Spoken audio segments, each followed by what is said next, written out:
2022 연말 특집 털어불어 시작하겠습니다. 2022년을 뭐라고 정리해야 좋을지 모르겠습니다. 그리고 정리는 잘 할 수 있을지도 모르겠습니다. 워낙 다사다난했고 연말까지 많은 이야기들이 쏟아져 나온 2022년 올 한 해가 아닌가 싶습니다.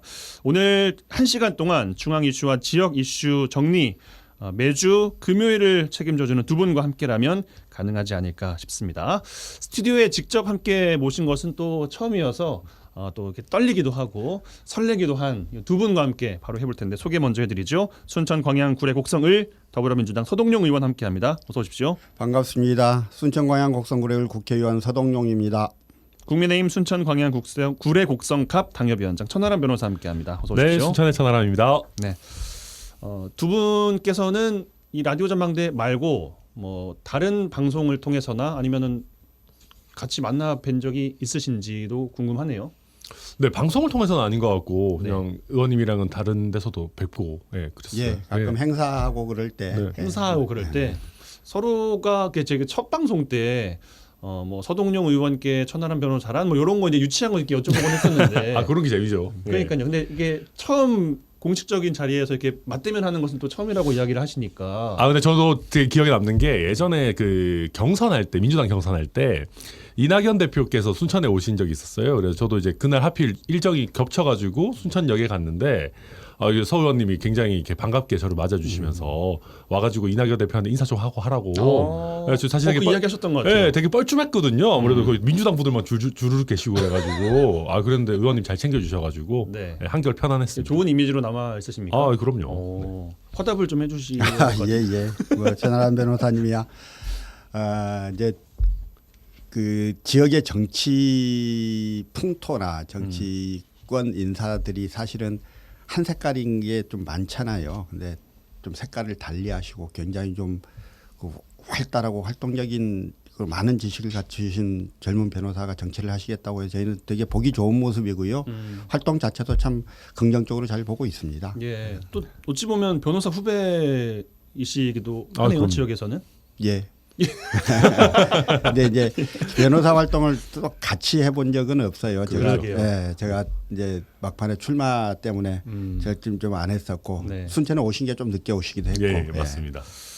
알겠습니다. 두 분께도 뭐 올 한 해 우리나라뿐만 아니라 뭐 전 세계적으로도 많은 일이 있었습니다만 두 분께도 여러 가지 소회가 드는 올해일 것 같아서 짧게 소회 여쭤보면 좋을 것 같은데 이번엔 서동용 의원께서 먼저 좀 해주실까요? 참 복잡했지요. 특히 이제 정치하는 사람들이 그 국정, 세계 정세 이런 거에 대해서 특히 민감할 수밖에 없는데 올해는 뭐 굉장히 좀 많은 일들이 있었던 것 같고. 네. 뭐 무엇보다 잊히지 않는 건 이제 12구 이태원 참사 아니겠습니까? 도대체 국가의 존재라고 하는 게 왜 있는 건지에 대해서 많은 그 고민을 좀 하게 만드는 큰 참사였습니다. 이제 그 여파가 아직도 이어지고 있고 마지막까지 국정 운영에 관한 여러 가지 이 부분들에 대해서 서로 많이 여야 간에도 논쟁이 있고 뭐 이렇습니다. 대선을 통해서 저희가 또 5년 만에 정권을 뺏겼던 것도 저희한테는 굉장히 큰 문제입니다. 정권을 뺏기면 안 된다라는 생각은 늘 가지고 있었는데 정권을 뺏기고 나니까요. 굉장히 힘들어요. 어제까지 대화가 통하고 했던 공무원들이 갑자기 확 입장을 돌변하고 뭐 태도들이 달라져 버리니까요. 그 정권이 바뀌더라도 공무원들의 그 기본적인 속성이나 일을 위한 열정이나 이런 것들은 남아있을 거라고 생각했던 게 그게 굉장히 이제 깨지는 것들 때문에 저는 상당히 좀 충격적으로 받아들이고 있고 그렇습니다. 다음번 대선 때는 반드시 정권을 되찾아와야 되겠다 하는 생각을 더욱 강하게 하고 있습니다. 요즘. 소회 안에 많은 것이 또 담겨 있는 것 같아요. 변호사님 어쩌셨어요? 네. 뭐 저도 처음에 이제 야당 생활부터 시작했다가 여당이 되니까 확실히 좀 좋기는 좋습니다. 왜냐하면은 뭐 하다못해 장관들이라도 편하게 만날 수도 있고 확실히 이게 뭐 저도 이게 여당 생활 해보니까 이래서 여당이 좋구나 이런 건 저도 많이 느끼고요. 근데 그런 것보다도 그러니까 저는 우리 지역에서 봤을 때 사실은 업다운이 뚜렷한 한 해였습니다. 그러니까 저희가 대선 지선을 치르면서는 우리 지역에서도 저희 당에 대한 그 국민의힘에 대한 어떤 지지도가 사실 굉장히 많이 올라갔죠.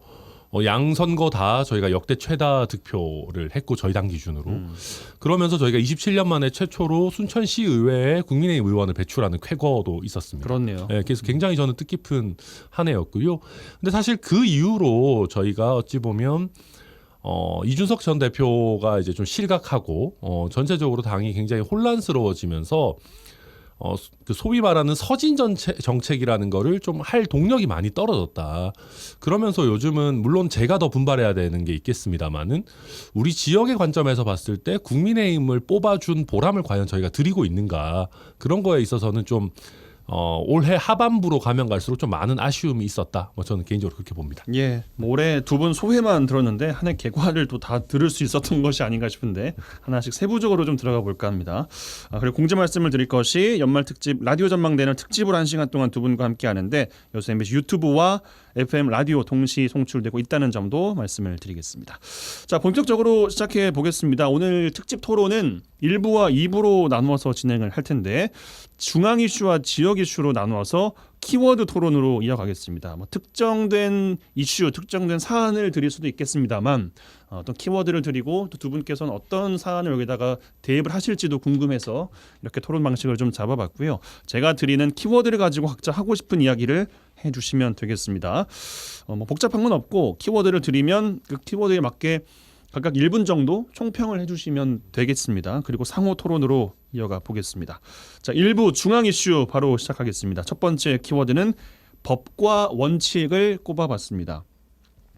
정말 많이 들었어요. 뭐 새 정부 출범 이후에 가장 많이 접한 단어가 아닐까 싶은데 뭐 여러 해석은 역시나 앞서 말씀드린 것처럼 두 분께서 해주실 테니 저는 생략하고 먼저 서동룡 의원의 1분 총평부터 시작해 보겠습니다. 예. 유독 보수 정권이 들어서면 법과 원칙을 강조를 해요. 근데 법과 원칙이 가장 무너지는 게 또 보수 정권 시기이기도 했습니다. 과연 윤석열 대통령이 외치는 법과 원칙은 누구를 위한 것이고 누구에게 적용되는 것인지 묻고 싶습니다. 수사를 통해 사법 처리를 하는 것이 검사의 법과 원칙이라면 대화와 협상을 통해 사회 갈등을 해결하고 국민을 통합하는 것이 대통령과 국가 지도자의 법과 원칙입니다.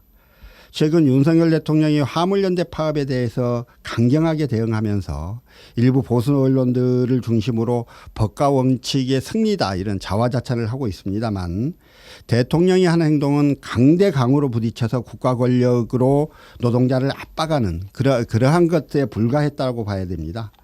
과연 그것이 국가를 이끌어가는 원칙이라고 할 수 있는지에 대해서 심각한 그 문제점이 있다고 생각하고요. 이런 식으로 하면 이제 보수 지지층을 결집할 수는 있겠지요. 그러나 반쪽짜리 대통령이 될 수밖에 없습니다. 저를 포함해 모든 국민들이 윤석열 대통령이 법과 원칙을 지키는 그런 대통령이 되기를 바라고 있습니다.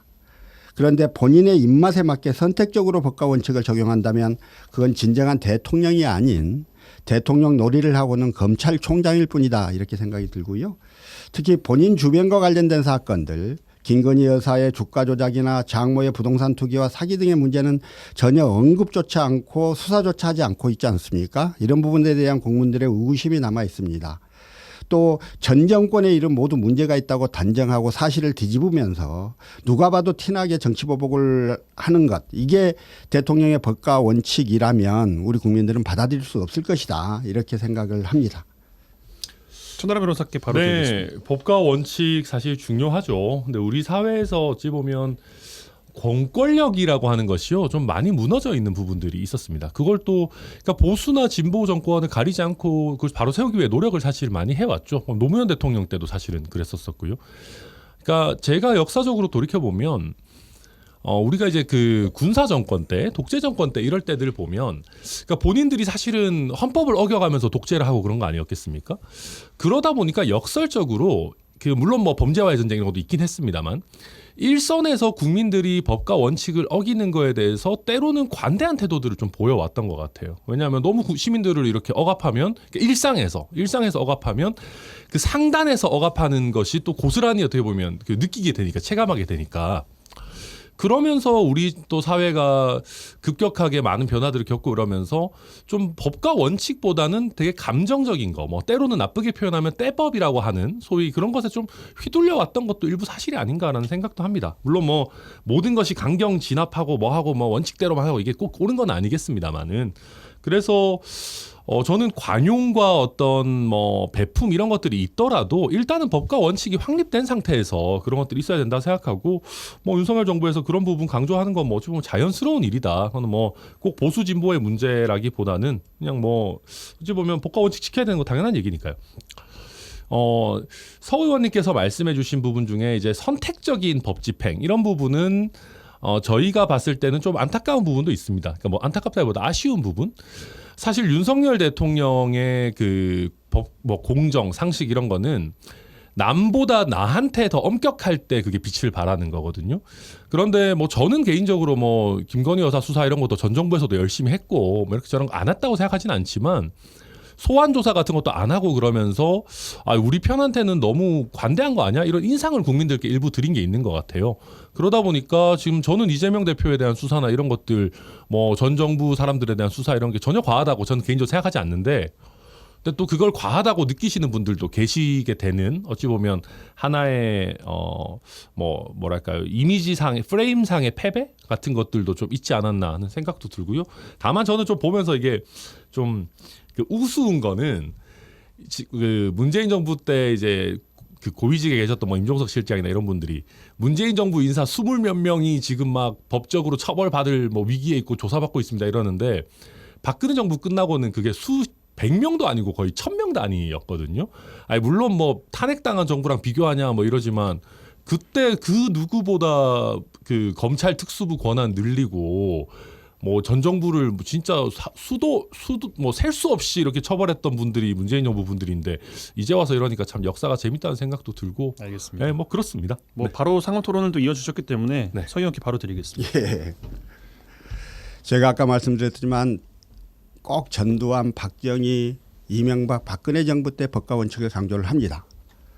그 민주정부 때는 늘 국민들의 요구 불만들이 있으면 조정하고 통합하고 대화하려고 노력을 해왔고요. 근데 법과 원칙을 강조하는 게 늘 정권의 정당성이 부족한 사람들이 국민들의 억압을 통해서 정권을 끌어가려고 하는 게 아닌가라고 하는 의구심을 저희들은 좀 가지고 있는 것이지요. 그런 측면에서 대통령이 과연 법과 원칙을 강조하고 스스로 강경 대응을 주도하는 그런 위치에 대통령이 있어야 되는 건가? 우리가 그러려고 대통령 뽑아놓은 건가? 분명히 말씀드리지만 결단코 대통령은 검찰총장이 아니에요. 검찰총장은 늘 도둑놈 잡고 사기꾼 잡고 하는 것들이 자기의 일이라고 생각하고 사람을 억압하고 누르고 뭐 몰아붙이고 이렇게 해서 진술을 끌어내는 게 자기 임무였다고 한다면 대통령이라고 하는 지위는 굉장히 많은 사회적 갈등들을 조정하고 통합해야 하는 자리입니다. 특히 이제 화물연대 같은 경우를 볼까요? 화물연대 지난 6월 달에 이 정부가 윤석열 정부가 약속했잖아요. 안전운임제 더 연장하고 그다음에 품목 확대하겠다고. 근데 그거를 연말 안전운임제 일몰제가 다 됐는데도 안 지키고 있으니까 그거 하자고 좀 파업을 시작을 했더니 불법과는 뭐 타협 없다, 대화 없다, 뭐 법과 원칙을 지키겠다 이러면서 밀어붙이고 있는 거예요. 본인이 했던 약속도 안 지키면서 그걸 법과 원칙이라는 이름으로 이렇게 하고 있는 거에 대해서는 굉장히 좀 크게 문제의식을 가지고 있다는 생각이 좀 들고요. 그리고 자꾸 이제 그 국민의힘 쪽에서 전 정권에서 뭐 수사했다는 이야기를 하는데 전 정권 그 수사의 중심, 그 수사의 핵심이 윤석열 검찰총장 아니었습니까? 저희가 예. 윤석열 검찰총장으로 뽑은 민주당 입장에서는 정말 손가락을 찍고 싶은 그런 잘못된 판단의 결과가 저희가 다 그에 대한 지금 피해들 책임을 다 지고 있는 것이긴 합니다만 최소한 전 정권에서 시작된 수사라고 하는 이유 때문에 이 수사의 그 부당함에 대해서 변명해서는 안 되는 거다. 이런 이야기는 좀 드리고 싶어요. 근데 이제 뭐 화물연대 얘기나 이게 수사 얘기 또 디테일하게 들어가면 너무 크지만 저는 민주당이 수사와 관련해서 좀 잘못된 프레임을 잡았다고 생각합니다. 그러니까 뭐냐 하면 경찰 단계나 검찰 단계에서 진행 중일 때는 이 수사가 조작이다, 뭐 검찰에서 뭐 대본을 쓰는 거다, 무슨 뭐 야당 탄압이다 할 수가 있는데 아니 그래도 독립된 사법부에서 지금 뭐 측근들에게 대해서 줄줄이 지금 구속영장을 발부하면서까지 이거는 수사의 필요성이 있다라는 걸 인정한 거거든요. 그런 상황에서까지 이거를 무슨 검찰 출신 정권이 무리하게 수사를 하고 있다? 저는 그거는 공당으로서 취할 자세가 아니라고 생각합니다. 이쯤 이재명 대표의 측근들이 줄줄이 구속되는 상황이라면은 명확하게 아니 뭐 법원에 그냥 판단을 그걸 겸허하게 지켜보겠다라는 정도가 맞는 것이지. 아니 그럼 법원 재판도 그럼 거부할 겁니까? 재판도 그럼 정치적인 겁니까? 그건 아니거든요. 그러니까 조금 저는 이성을 좀 더 이제 민주당에서도 좀 이렇게 했으면 좋겠다는 생각이고요. 그 다음에 화물연대 관련해 가지고는 결국은 국민 여론과의 이런 부분에 있어서 저는 대통령 측의 메시지가 훨씬 더 설득력이 있었다고 봅니다. 그러니까 화물연대 파업에 의해서 피해보는 분들도 국민이시거든요. 건설 현장에 시멘트가 공급이 안 돼가지고 건설 현장에 일용직 분들 직장 당장 이게 안 되고 뭐 종작 일선 주유소에 기름이 없고 철강업계에서 뭐 몇 조 단위의 손해를 보고 이게 다 국민과 거기 종사하는 많은 분들에게 손해가 가는 거 아니겠습니까? 6월 달에 논의하기로 했는데 왜 약속 안 지키냐 하지만은 6월에 논의하기로 하고 이제 고작 10월, 11월이었습니다. 그때 당시에. 아니 문재인 정부 5년간 제가 전 정부 탓하자는 게 아니라 안전운임제에 대해서 어떻게 할지 이걸 연구화할지 결론을 사실 못 냈습니다. 왜 못 냈냐면 이게 뭐 보수니 진보니 이런 걸 떠나서 안전운임제라는 거를 계속 해야 될지에 대한 판단이 쉽지 않은 문제입니다. 되게 복잡한 거거든요. 하면 어떻게 할지 그러면 다른 뭐 택배나 그러면 배달업 이런 거에는 그러면은 정해진 요율을 적용할지 품목은 어디 범위까지 할지 굉장히 어려운 문제거든요. 근데 이거를 굳이 윤석열 정부한테만 5개월 만에 해결해라? 솔직히 좀 너무 가혹한 거 아닙니까? 그리고 그렇게 하면서 갑작스럽게 총파업으로 돌입하니까 국민들 입장에서도 이거 약간 너무 좀 성급한 거 아니야? 저같이 국민의힘에 몸담고 있는 사람들은 윤석열 정부 지지도 낮다고 너무 쉽게 보는 거 아니야? 이런 느낌을 저는 받았거든요. 그래서 서 의원께 드려야 될 것 같아요. 뭐 그런 부분도 사실과 다른 이야기를 하시니까 화물연대 그러니까 화물 노동자들이 그 동안에 그 화주들의 요구에 의해서 탕치기하고 굉장히 그 과적하고 이런 것 때문에 과로 때문에 사고도 많이 발생하고 했던 것들은 우리가 다 알고 있는 사실 아닙니까? 그래서 이제 그 교통사고도 많이 발생을 했고 화물 노동자들의 과로사도 많았고요. 그러니까 이걸 지금 문재인 정부 때 계속 많은 의견들을 수렴을 해서 그때 이 법을 처음 도입할 때도 그 화주들은 많이 반대를 했었지요. 그러나 한번 해보자. 일정한 그 품목 하에 해보고 그 결과를 좀 테스트를 해보자. 라고 해서 시작한 거예요. 문재인 정부 때 시작한 일이었고요. 근데 그거를 반대가 있었기 때문에 3년 한시로 한 거고요. 그게 올해입니다. 근데 그 결과는 교통사고도 많이 줄었고 과적에 따른 여러 가지 문제점도 많이 줄었다고 연구 결과는 보고가 되고 있는 상태고요. 이런 상태이니까 이제 화물 노동자들이 더 연장해 달라고 요구했던 게 지난 6월의 일이었고 그걸 더 연장하겠다 그리고 품목을 늘리겠다고 당시 6월 달에 이야기를 해놓고 올해 연말이 일몰이기 때문에 지금 파업을 시작하는 것이죠. 그게 연말에 일몰이 아니었으면 그렇게 시급하게 파업을 안 했을 수도 있었을 겁니다. 그런데 그거를 자꾸 저런 식으로 받아들이니까 굉장히 이제 문제가 그러니까 실제 존재하고 있는 사실과도 다르게 인식을 하면서 그거를 자꾸 노동자들 탓을 하는 거에 대해서 저는 문제의식이 좀 있는 것이고요. 무엇보다도요. 화물 노동자들의 열악한 사정들을 좀 이해를 하신다면 그럼 정부가 나서 이걸 어떻게 풀어야 될까를 고민을 하셔야 됩니다. 자꾸 너희들 때문에 또 피해받는 사람들이 있어 이렇게 이야기를 하면서 자꾸 거기에 대한 강경 진압을 그 정당화할 것이 아니라 사회적 약자에 해당하는 화물 노동자들의 이 열악한 사정들을 어떻게 풀 것인지에 대해서 사회적 논의를 하고 토론을 해야 되는 게 정부 여당의 본질적 임무인 것이지요. 그런 부분들을 회피하면서 이 문제를 끌고 가려고 하니까 굉장히 강한 제주도로 문제의식을 갖게 되는 것이라는 말씀을 드립니다. 예.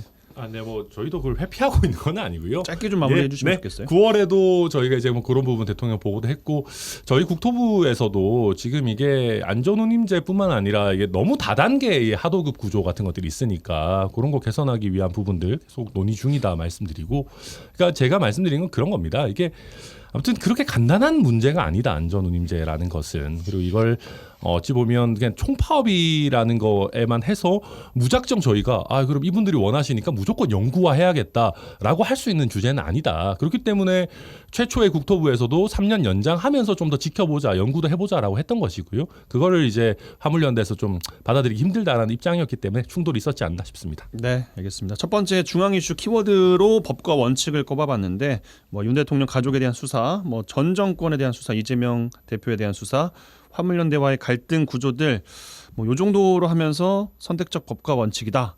법과 원칙의 승리다. 뭐 요 정도의 말씀을 좀 주신 것 같아요. 뭐 끝이 없기 때문에 저희가 또 준비한 다른 키워드가 또 있어서 넘어가 보도록 하겠습니다. 두 번째 키워드 국익과 소통입니다. 새 정부가 외교 무대에 오를 일이 올해는 참 많았어요. 근데 그럴 때마다 국익과 소통은 좀 이렇게 상호 유기적이라기보다는 상충되어 왔던 측면도 있는 것 같습니다. 추가적인 키워드 해석 역시 저는 배제하고 두 분 총평 바로 들을 텐데 먼저 이번엔 천하람 변호사께 1분 드리겠습니다. 네, 저희가 국익과 소통에 대해서 저는 저희 정부가 솔직히 아쉬웠던 것들이 있다고 생각합니다. 그리고 국익이라는 거는요, 정부의 이익에 한정되는 것은 아니거든요. 그러니까 말 그대로 국가 전체의 이득이라는 건 아니겠습니까? 국가와 국민이죠. 뭐. 아, 그럼요. 예. 그렇다고 한다면은 대부분의 일들은 소통이 잘 되고 국민들께 알려지는 것이 사실 바람직합니다. 설령 그게 대통령의 실수라고 할지라도 말입니다. 물론 뭐 정말 국가적인 비밀, 외교적인 비밀 중에 지켜져야 될 부분이 아주 제한적으로 있겠습니다만은 저는 뭐 최근에 저희가 특히 MBC와의 뭐 겪는 신경전 뭐 이런 부분들은 저 굉장히 잘못됐다라고 생각하고요. 그리고 오히려 그러면서 좀 MBC를 저희가 키워주고 있어요. 저희 오늘도 뭐 MBC 나와 있습니다만은 약간 PR해 주는 게 아닌가라는 생각이 저희가 들 정도로 매번 이렇게 뭐 MBC 준 사원이라고 말씀하고 다니시잖아요. 그러니까요. 그래서 저는 좀 요새 MBC 빼고. 왜 그러세요? 요새 MBC도 매주 하잖아요. 근데 아무튼 이제 그러다 보니까 저는 우리 정부를 운영하는 사람들이 좀 올드한 부분이 있다. 이제는 시대가 바뀌어가지고요. 뭐 정부의 부족한 거를 가리고 싶다. 무조건 대통령 편만 드는 치어리더식의 홍보하고 싶다 해도 안 통합니다. 그래서 그냥 바뀐 세태를 겸허하게 받아들여야 된다. 저는 그렇게 봅니다. 서 의원께 총평 드리기 전에 좀 올드하다고 했는데 천하람 변호사 같이 젊은 정치인들이 정부 안에 들어가면 바뀔 여지는 있다고 보세요? 아니요, 쉽지 않죠. 근데 왜 그러냐면 결정하시는 분들이 그런 거잖아요. 그러니까 왜냐하면 저도 저랑 친한 중지계. 그렇죠. 그러면 좀 바뀌겠죠. 그래요? 예, 그건 뭐 바뀌거나 금방 잘리거나 뭐 그렇게 되겠죠. 예. 서 의원께 총평 드리겠습니다. 국익과 소통 키워드입니다. 그러니까요. 국익을 못 지키는 정부가 꼭 국익을 강조하고 소통 잘 못하는 정부가 소통을 강조하는 이런 아이러니들을 우리가 쭉 봐왔었습니다. 입만 열면 국익을 외치고 있지만 취임 이후 윤석열 대통령이 이끌어낸 국익이 무엇일지 아무것도 기억이 안 나요. 가장 최근 갤럽 여론조사를 보면 윤석열 대통령의 직무수행 부정평가 중에 가장 높은 답변을 차지하고 있는 게 독단적 일방적이다. 소통 미흡, 외교, 경제 민생에너지 살피지 않음 이런 거였거든요. 지금 언급한 국익과 소통 면에서 모두 낙제점을 받은 걸로 보여요. 소통하겠다며 했던 도어 스태핑은 대통령 스스로의 태도와 발언 때문에 자꾸 일반적 소통으로 변하더니 이제는 그것마저 스스로 이제 없애버리고 말았습니다. 국익의 핵심인 외교 순방은 갈 때마다 논란만 일으켰고요. 바이든, 날리면 뭐 EXX 이런 논란들 보셨듯이 이렇게 생긴 논란이 또 논란이 생길 때마다 정부는 언론 탓만 했고요. 그 문제를 자초한 것은 대통령 본인이면서 이를 보도한 언론을 국익훼손이나 말도 안 되는 이유로 탄압하고 취재를 방해했고요. 최근에는 논란을 막기 위해 외국 정상과의 만남 자체를 아예 취재도 불허하고 자기들이 찍어서 자기들이 알맞는 화면 만들어서 지금 공급을 하고 있지 않습니까? 이제 이런 것들이 과연 소통이고 국익을 위한 행동인지 묻지 않을 수 없고요. 하여튼 국익을 위한 행동은 대승적이어야 하고요. 나의 이익이 아니라 정말 국가의 이익이 되는 쪽으로 행동을 해야 합니다. 부족함이 있으면 부족함이 있었다고 고백하고 국민들의 동의를 얻는 게 우선입니다. 이거를 검찰총장식으로 이렇게 끌어가서는 안 됩니다. 자꾸 검찰총장을 확 하고 악쓰면 그 범인들이 불잖아요. 이게 단호하게 한다고 국민들이 불거나 국민들이 굴복하지 않습니다. 그러니까 지금부터라도 태도를 바꾸어서 정말 대통령 놀이하는 검찰총장이다라는 이야기 듣지 않으려면 국익을 위한 진정한 국익을 위한 활동들을 해야 한다고 생각합니다. 네. 뭐 두 분 말씀 중에 공통적인 것이 있어서 이건 제가 이제 의제를 드리고 뭐 시작해봐도 좋을 것 같은데, 그러니까 MBC를 대표로 한 언론과의 소통이 좀 힘들었던 것 혹은 뭐 네. 배제가 됐던 부분에 대해서는 두 분께서도 공통적으로 이야기를 또 꺼내 주셨습니다. 향후에 어떻게 풀어갈 것인가가 관건 아니겠습니까? 네, 근데 뭐 지금 이렇게까지 왔으면은 이제 양쪽 다 물러설 수가 없죠. 갈 때까지 간 거예요? 네, 저도 그래서 출구 전략이 뭐가 있을지 솔직히 잘 모르겠고요. 뭐 모르겠습니다. 뭔가 좀 계기가 저도 마련돼야 될 것 같은데 좀 뭐 이렇게 뭔가 이제 참 조언을 좀 해주세요. 방법을 좀 제시 좀 해주세요. 그러니까 그런 거죠. 이제 저희가 이제 도어 스태핑 안 한다라고 했으니까 한 달에 한 번 정도 저는 정식의 기자회견 같은 거 하면 좋다고 생각합니다. 그럴 때 당연히 이제 뭐 MBC도 당연히 참여를 해야 될 거고 그 과정에서 좀 이렇게 대변인실과 소통을 좀 강화하면서 좀 부드럽게 좀 나갔으면 좋겠는데 지금도 뭐 MBC 기자 뭐 징계해라 이렇게 하면 MBC에서 하겠습니까? 그래서 저는 좀 뭔가 글쎄요, 양쪽이 아니라 대통령실에서 좀 이렇게 대승적인 자세를 보여줬으면 좋겠다는 생각이 있고요. 뭐 그렇습니다. 네, 서 의원님. 대통령 측근들이 대통령에 뭔가 조언을 하면 대통령이 들어야 될 거잖아요. 근데 이걸 안 듣는 것 같아요. 그렇지 않고는 해석이 안 되는 일들이 너무 많고요. 그래서 결국 대통령 스스로 내가 검찰총장이 아니고 대통령이구나. 국민을 조정하고 통합해야 되고 다양한 갈등들을 내가 이거를 잘 통합해서 끌고 가야 되는 거구나라고 하는 자기 임무에 대한 새로운 인식을 해야 이 문제가 해결되는 게 아닌가 싶고요. 정말 세계 부끄러울 일입니다. 백몇 개 그 언론에서 자막 다 붙였던 거를 MBC 하나만 잡아가지고 계속 정말 한 놈만 패하는 심정으로 지금 그러고 있는 거잖아요. 이건 정말 민주주의 선진국, 세계 선진국 대한민국 언론까지를 포함한 민주주의 선진국 대한민국의 그 이름에 정말 오명을 씌우는 일입니다. 빨리 국정 기조를 바꾸는 게 가장 중요한 문제라고 생각합니다. 그러니까 이제 뭐 양쪽 다 뭐 이런 것도 있죠. 저희 대통령실에서 MBC에 대해서 문제 제기를 하는 게 단순히 이제 그 바이든 날리면 논란뿐만 아니고 뭐 스트레이트 할 때 이제 뭐 대역 안 쓰고 그리고 그 바이든 날리면 논란 관련해 가지고도 미국 백악관에 굉장히 강한 F워드로 그걸 번역을 하면서 이게 좀 너무한 거 아니냐 전체적으로 좀 그런 것들이 있는데 네.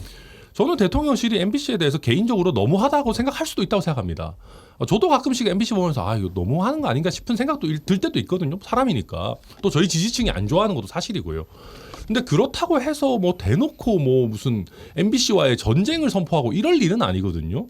아니 언론이라는 게 수백 개가 있는데 나를 좋아해주는 언론이 있으면 싫어해주는 언론도 당연히 있는 거 아니에요. 그럼 그 언론은 나를 안 좋아하는 국민들을 대표해서 질문하고 그 사람들의 뷰를 대변한다고 생각하면 되는 거거든요. 물론 뭐 싫다고 MBC에서 공식적으로 한 것은 없습니다. 물론 그렇죠. 보이기에 따라서. 네, 그냥 보이기에 따라 자기가 그렇게 느낀다 하더라도 이거 결국 이제 궁극적인 판단은 국민들께서 하시는 건데 이거를 너무 막 이렇게 싸우는 모양새로 갖고 갈 필요가 있냐? 뭐 저도 그거 아쉽게 생각합니다. 그러면 두 분께 또 궁금한 것은 이게 국익과 소통을 키워드로 꼽았잖아요. 그러니까 상호 유기적인 것이라기보다는 좀 상충된다라고 제가 앞서 설명을 좀 드렸었는데 명분은 이렇습니다. 언론의 보도 때문에 한미 동맹이 위협을 받고 있다라는 게 가장 큰 명분이었고 그거 가지고 뭐 한미 동맹이 얼마나 위협받겠습니까? 뭐 MBC가 캄보디아의 뭐 그렇게까지 대단한가 싶습니다. 저는.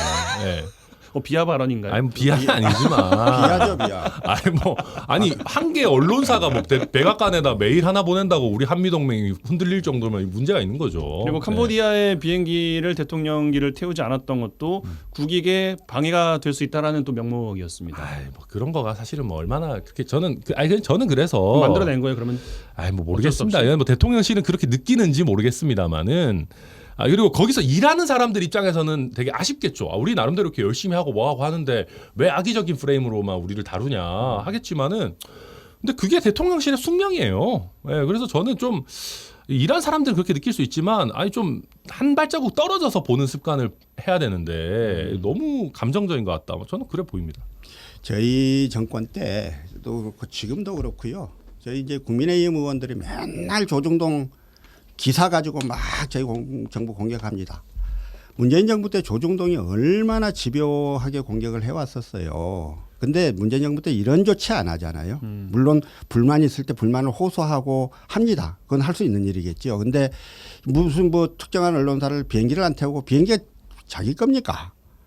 이게 이런 발상이 어떻게 가능하냐고요. 그러니까 미국에서도 했었다고 이야기하던데 그 미국에서 바이든이 그랬어요. 무슨 바이든 따라가는 대통령 되려고 하는지는 알 수가 없습니다만 하여튼 세계적인 조롱거리가 안 됐으면 좋겠어요. 어렵게 쌓아올린 대한민국의 이상이 자꾸 추락하는 것 같아서 굉장히 걱정스럽고 조심스럽습니다. 근데 다만 이제 저는 이제 국익과 관련해서도 조금 하자면은 저는 그래도 시대 정신은 약간 윤석열 대통령의 선출에 있었다고 봐요. 그러니까 결국 이게 이제 국제 정세 자체가 블루 팀이냐 레드 팀이냐를 명확하게 해야 되는 시기였습니다. 그러니까 러시아, 중국을 위세로 한 레드 팀이냐, 아니면은 미국과 유럽 내지는 뭐 아시아에서는 뭐 대한민국과 일본을 위시로 한 블루 팀이냐를 선택해야 되는 시기였는데, 그러니까 민주당 같은 경우는 물론 국익을 위해서라는 명분이었지만, 그러니까 러시아, 중국과 관련해서 좀 늘 쉽지 않은 부분들이 있었어요. 특히 이재명 대표께서는 선거 과정에서도 그 우크라이나 대통령한테 무슨 코미디언 막 이런 얘기하면서 약간 문제되기도 했었는데, 그러니까 제가 최근에 이제 그 우리나라에 있는 주요 국가 대사의 그 정치 담당 뭐 참사관 뭐 이런 사람 만나가지고 얘기해봐도 윤 대통령이 자기들이 봐도 좀 더 잘해줬으면 좋겠지만 어찌 됐든 대한민국이 뭔가 블루팀의 일원이라는 게 명확해진 어떤 그 상황 자체는 굉장히 의미가 있는 것 같다.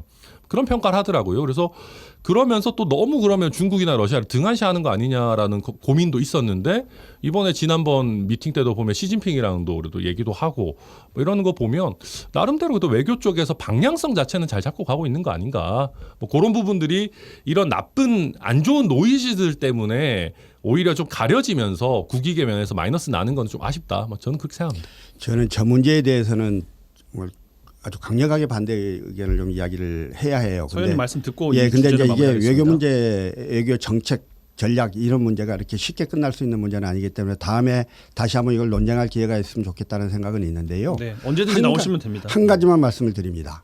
러시아 우크라이나 전쟁이 나자 유엔이 주도해서 러시아를 규탄하는 성명을 발표했고 이후 제재가 들어갑니다. 규탄에는 대부분의 나라들이 참여를 했어요. 그러나 제재에 참석한 나라들은 미국하고 서유럽을 제외하고는 한국, 일본 정도였고요. 미국의 맹방 중에 맹방이라고는 이스라엘도 제재에 참여하지 않았습니다. 미국 가장 친미 국가라고 평가되는 사우디아라비아도 참여하지 않습니다. 국익을 위해서 그렇게 유연함과 이런 것들을 가지고 가야 됩니다. 색깔 정해놓고 한쪽 색으로 줄 서는 거 이거 완전히 옛날 50년대식 외교를 하고 있는 것인데요. 이거를 옳은 방향이라고 이야기하면 저는 이로 인해서 피해를 입게 되는 외교 이 노선에 의해서 피해를 입게 되는 우리 기업들과 국민들의 처지는 또 어떻게 될 것인가에 대해서 굉장히 좀 우려가 많은 것이어서요. 이 문제를 그렇게 쉽게 이야기할 문제는 아니다라는 말씀은 드립니다. 예, 아니 저도 뭐 쉽게 당연히 뭐 쭉 줄 서서 가자 이런 건 아니고요. 근데 줄 대신에 서서 레드와 블루로 나눠서 좀 줄 서서 가자는 이야기를 하고 계시는 거예요. 아니요. 근데 저희가 기본적으로 제 생각에 그건 있어야 된다고 봐요. 그러니까 저희가 당연히 자유민주주의 인권 존중하는 국가들과 가치 동맹을 할 수밖에 없고 그 가치 동맹의 그 근간 위에서 중국과 러시아와도 실리 외교를 해야 되는 것이지 저희가 권위주의 예측 불가능한 정치하는 국가들과 동맹을 할 수는 없는 거 아니겠습니까? 저는 그 정도 기본 스탠스와 실리 그거 방향성을 말씀드리는 겁니다. 네, 알겠습니다. 이렇게 일부 뭐 시간이 더 있으면 좋겠는데 저희 방송 시간이 또 제한이 되어 있다 보니까 이 정도로 중앙 이슈는 정리해 보도록 하겠습니다. 잠시 전하는 말씀 광고 듣고 2부 지역 이슈로 돌아오겠습니다. MBC 라디오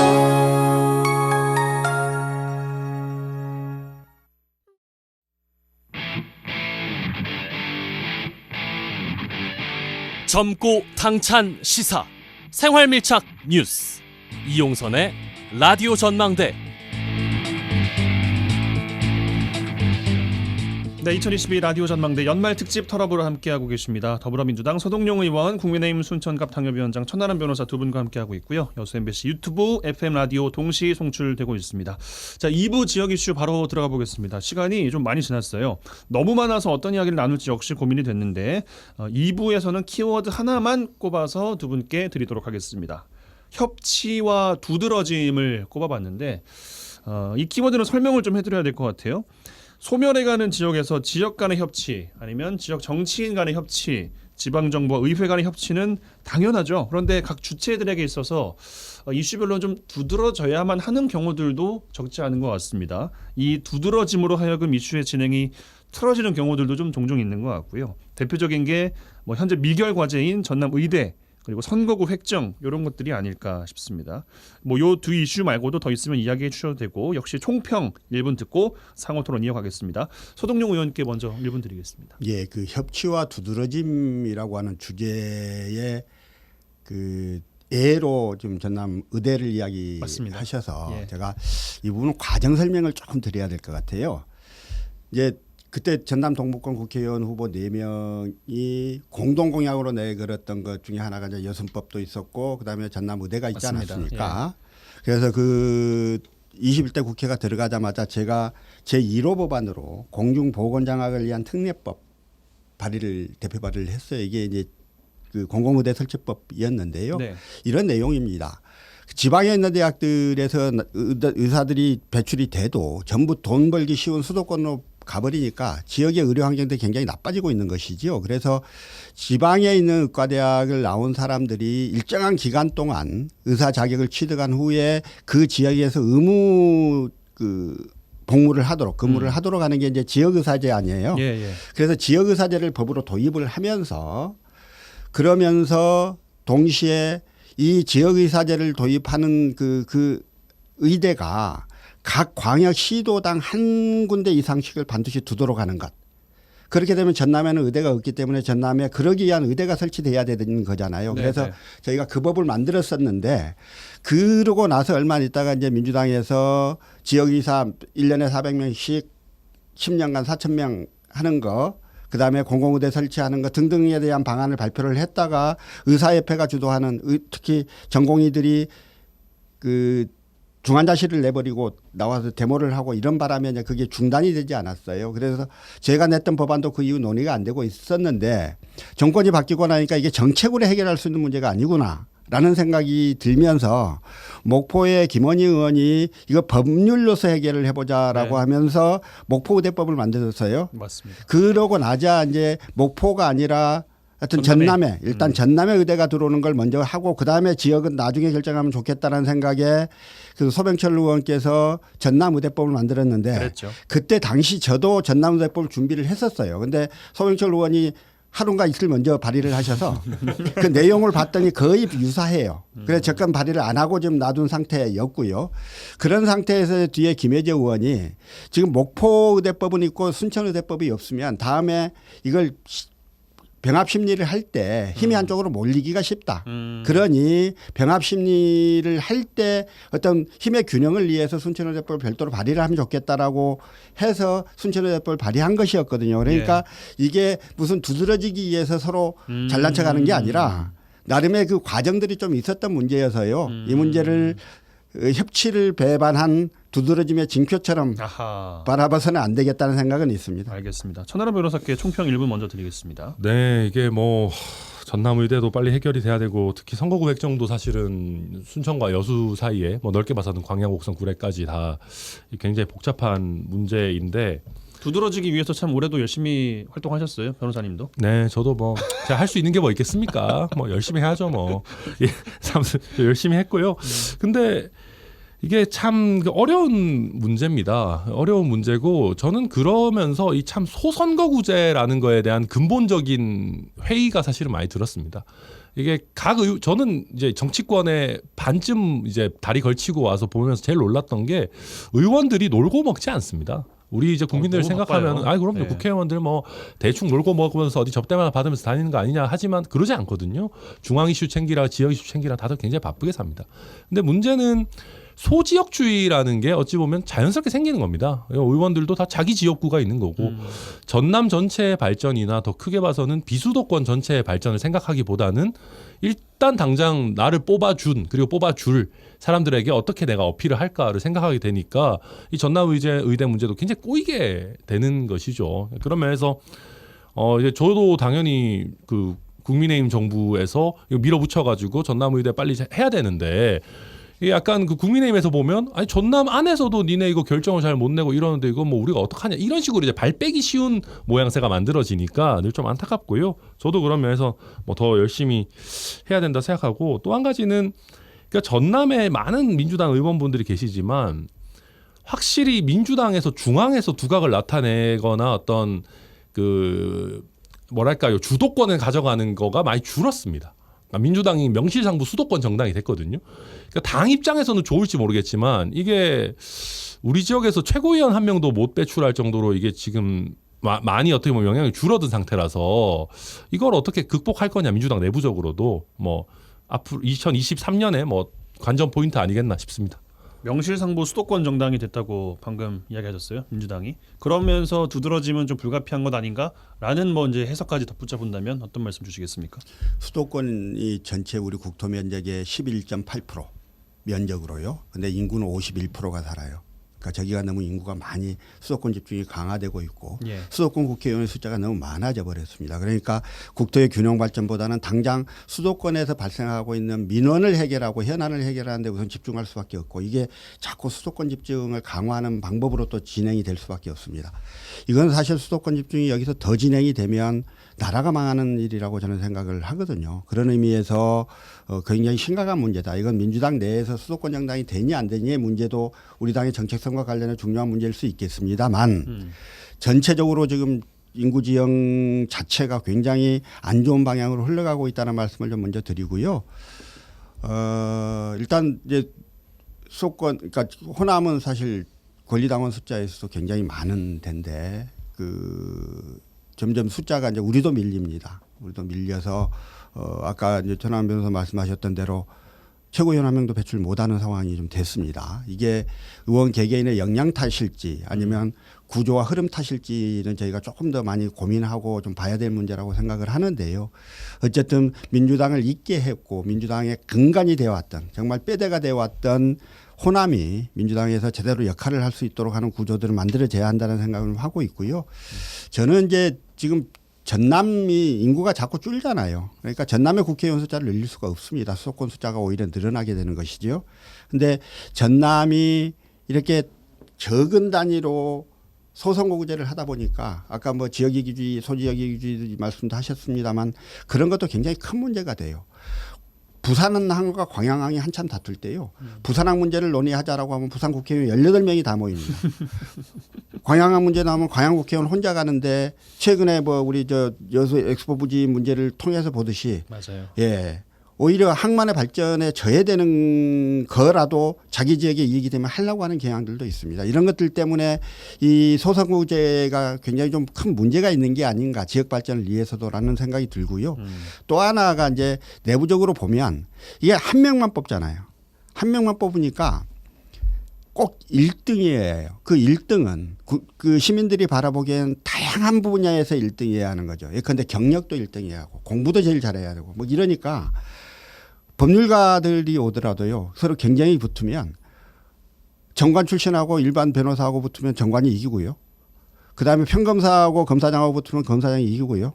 뭐 이렇게 됩니다. 사람들이 자꾸 저 사람들이 좀 낫겠지 생각하니까 한 명만 뽑으니까 그런 문제가 있는 거죠. 그래서 선거제도 자체가 좀 변경돼야 한다. 이건 전체적으로 보면 지역 정당을 양산하는 효과도 있고 또 우리 호남 내부에서도 다양한 사람 정말 지역을 위해서 더 일 잘할 사람들이 뽑히지 못하고 외부적 경력이 뛰어난 사람들이 뽑히게 되는 이런 문제들이 있다는 생각 때문에 그 선거제도를 좀 개편해야 한다고 생각하는데요. 최근 이제 우리 국회 정개특위에서도 이 중대선거구제 도입과 그다음에 권역별 비례대표의 문제까지를 포함을 해서 굉장히 좀 심도 있는 논의를 하고 있습니다.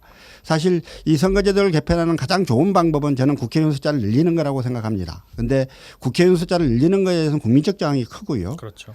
그다음에 이제 선거구를 줄이는 건 또 현역 국회의원들의 저항이 심하고 이런 것들 때문에 어정쩡하여 있기는 합니다만 어쨌든 꼭 정치 발전을 위해서 해야 하는 일이니까요. 곧 좀 좋은 결과가 있지 않을까 하는 기대를 가지고 있습니다. 그러니까 저는 이제 우리 시민들께서는 윤석열 정부 마음에 안 드시고 국민의힘 이놈들 뭐 오랜만에 뽑아줬는데 잘하지도 못하는 이런 생각 많이 있으시겠지만은 그러니까 방금 민주당이나 뭐 소선거구제 얘기 많이 해주셨는데 저는 이 1등만 뽑는 거랑 지역주의가 겹쳐지니까 진짜 터무니없는 결과들이 생기거든요. 그러니까 예를 들면 그런 겁니다. 영남의 저희 의원들 같은 경우는 문재인 정부 때 솔직히 할 수 있는 게 없었습니다. 부산은 그래도 의원들이 꽤 있었지만 민주당 의원들이 TK 같은 경우에는 전부 국민의힘이니까 정권이 민주당 정권이 되면은 지역 이슈에 대해서 국토부니 뭐 이런 데 가가지고 얘기하기 되게 어려워지는 거예요.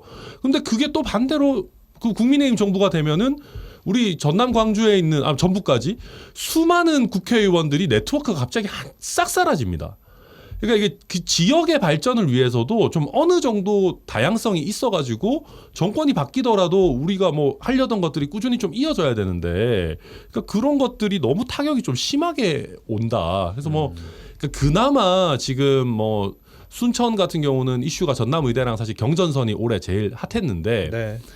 그러니까 전남의대는 아까 말씀드렸고 그러니까 경전선 같은 경우도 그러니까 이거는 그나마 이제 순천만 피해를 좀 입는 거고 이거를 어떤 예산을 투입해가지고 우회하자 이런 얘기니까 상대적으로 이슈가 간단하다면 간단하고 이러니까 지금 뭐 중앙이랑도 소통 열심히 하고는 있습니다만은 전라선 고속화도 좀 빨리 됐으면 좋겠어요. 제가 지금 제일 문제라니까요. 제가 일주일에 3번 4번씩 왕복한다니까요. 근데 여튼 그러니까 이런 것들을 소통은 하고 있고 나름대로 뭐 열심히는 하고 있는데 큰 틀에서 보면 아니 이렇게 막 지역이라는 게 말도 안 되게 한 당에 이렇게 좀 치우쳐져 있으니까 참 힘들다. 저는 그거 직접 솔직히 많이 겪습니다. 네.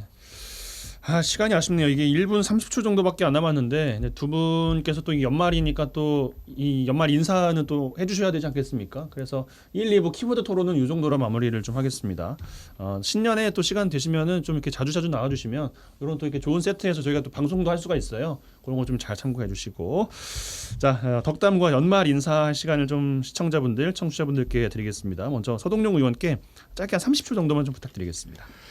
제가 이 유권자들한테 가장 먼저 드려야 하는 말씀은 정권을 뺏겨서 죄송합니다 였습니다. 이제 정권이 바뀔 수도 있을 텐데 특히 윤석열 정부의 행태들을 보면서 국민들이 정말 많이 실망하시고 힘들어하시고 하지요.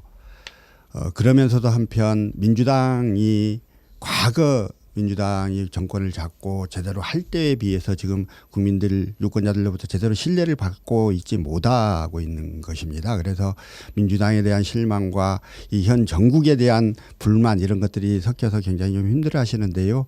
그래서 민주당이 열심히 하겠다는 말씀을 드리고 시민들이 주시는 그러한 여러 가지 충고, 제언 이런 것들에 대해서 늘 열린 귀로 듣고 있다는 말씀을 좀 드립니다. 새해가 얼마 남지 않았습니다. 한 해가 정말 빠르게 가고 있는데요. 여러분 한 해 마무리 잘 하시고 내년은 올해보다 경제적인 사정이 더 나빠질 거라는 예측이 많습니다. 여러분들 생업에 있어서도 전체 생활에 있어서도 건강하고 행복한 그리고 좀 유복한 그런 생활 되시기를 기원 드립니다. 고맙습니다. 천하람 변호사님 30초 드리겠습니다. 네. 이게 뭐 정치인들이 국민들 걱정을 해야 되는데 뭐 국민들이 맨날 정치인 걱정을 하고 있으니까 참 뭐 송구스럽다는 말씀을 드리고요.